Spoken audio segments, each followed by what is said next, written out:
Scène de panique à la gare routière de Jérusalem. Un Palestinien vient de poignarder une Israélienne. Il a été abattu par la police. Dans cette vague de terreur, c'est une première. Des soldats d'élite sont déployés à la recherche d'un éventuel complice. Des visages terrorisés.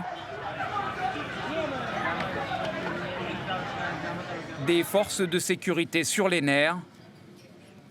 Israël, paralysé, découvre une nouvelle menace. Des attaques au couteau, en série, imprévisibles. Nous allons vous montrer qui sont ces jeunes Palestiniens qui passent à l'action et qui sont leurs victimes. Jérusalem, la guerre à couteau tiré.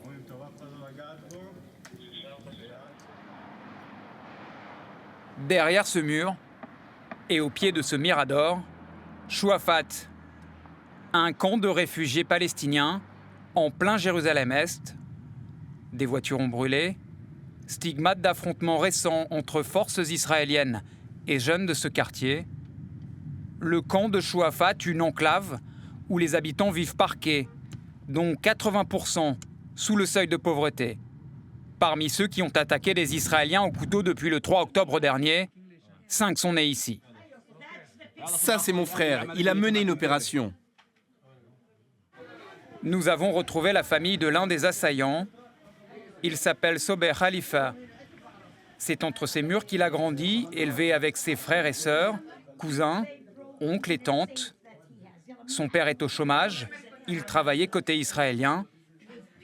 À 19 ans, Sobeh, son parcours militant connu, a poignardé et gravement blessé un juif religieux de Jérusalem avant d'être arrêté.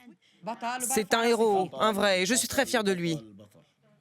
Sobeh est un héros. Et d'ailleurs, tout être humain qui se bat pour le peuple palestinien et la mosquée Al-Aqsa est un héros. Dans la famille de Sobeh, les anciens ont tout vécu, comme la grand-mère. Les intifadas, les espoirs déçus. Chez les Khalifa, cela fait bien longtemps que plus personne ne croit à la paix. Face à l'occupant israélien, il n'y a qu'un seul langage, celui de la violence. Les négociations, les processus de paix, tout ça, ça ne marche pas. Les poignarder, c'est la seule façon de riposter. Notre seul moyen de les stopper. C'est dans l'intimité des foyers, comme chez Sobeh, que se fabrique non seulement la haine, mais aussi les vocations de ceux qui passent à l'acte. Moi-même, en tant que femme, je sens que moi aussi je dois agir, pour me sentir mieux. Et soudain, pendant notre conversation, édition spéciale à la télévision palestinienne, une nouvelle agression à Jérusalem. Cette fois, c'est un soldat qui a été ciblé. La photo du terroriste, abattu, circule déjà sur les réseaux sociaux. Lui, il s'appelle Mohamed Ali. Il a 19 ans. Il vient du camp de Chouafat. Il habite juste à côté.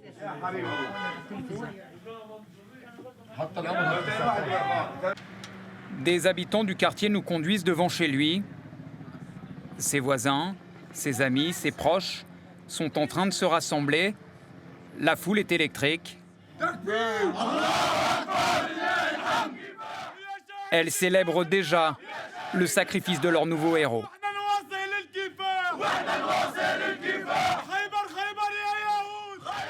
Ce soulèvement est une intifada populaire, pas comme la précédente. Elle n'est pas organisée par les anciens. Ce sont les jeunes qui mènent la révolte. Ils ont leur destin en main et ils sont prêts à mourir.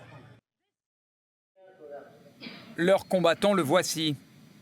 Au moment des faits, Mohamed Ali porte un blouson bleu, filmé par une caméra de surveillance à l'entrée de la vieille ville. Il est contrôlé par la police. Les agents ne le savent pas, mais il dissimule un couteau. Il se lève et se met à frapper. L'attaque est soudaine, violente, un mode opératoire imprévisible qui panique les forces de sécurité. Au point qu'à la télévision, entre le café et le croissant, les Israéliens ont désormais droit à des cours de self-défense.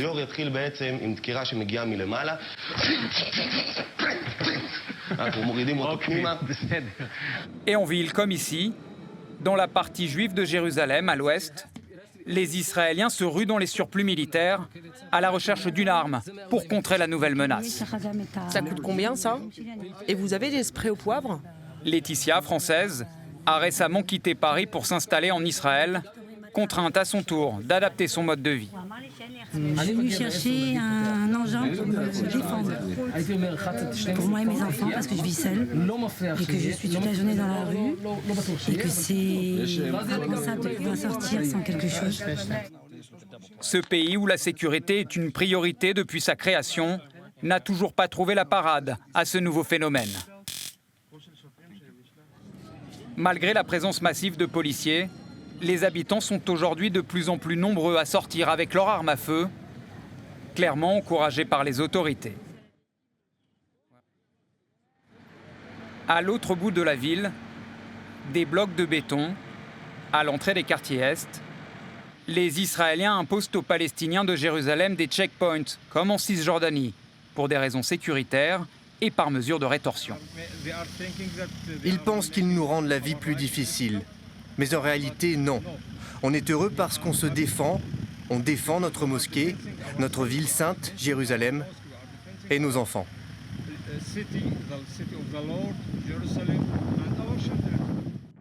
Cette mosquée, c'est Al-Aqsa, au cœur de la vieille ville, sur cette esplanade. Le troisième lieu saint de l'islam alimente à Jérusalem toutes les colères et tous les fantasmes. Les autorités du pays s'en défendent, mais de nombreux Palestiniens sont persuadés qu'Israël veut s'en emparer. L'esplanade des mosquées surplombe en contrebas le mur des lamentations, où les Juifs viennent se recueillir. En allant prier, Adèle, 22 ans, a vu la mort en face. Dans sa chambre d'hôpital, elle est entourée par ses proches, des ultra-orthodoxes. Elle a été poignardée dans la vieille ville. Son fils, Nathan, 2 ans, a été blessé dans l'attaque. Aaron, son mari, a succombé à ses blessures. Je me suis battue, mais à ce moment-là, je pensais à ma vie, à celle de mes enfants, à celle de mon mari. Je ne savais pas qui sauver en premier.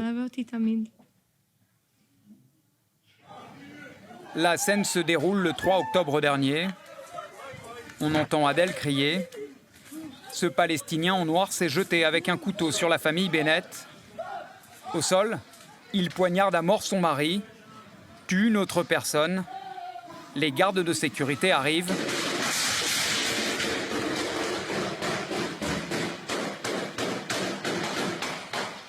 L'assaillant est abattu. J'ai appelé à l'aide. J'ai supplié. Je n'ai vu que des regards haineux. On m'a craché dessus. Autour, les gens étaient hostiles. Adèle affirme n'éprouver ni haine, ni désir de vengeance. Mais ces jours-ci, en Israël, la rage explose de manière irrationnelle, comme sur le corps de cet homme à terre, lynché par une foule en furie, ce dimanche, à Beersheva, la grande ville du Sud. Ce réfugié érythréen a été pris pour le complice d'un terroriste juste après une nouvelle attaque. C'était une erreur. Blessé par balle par un policier, il finira par décéder.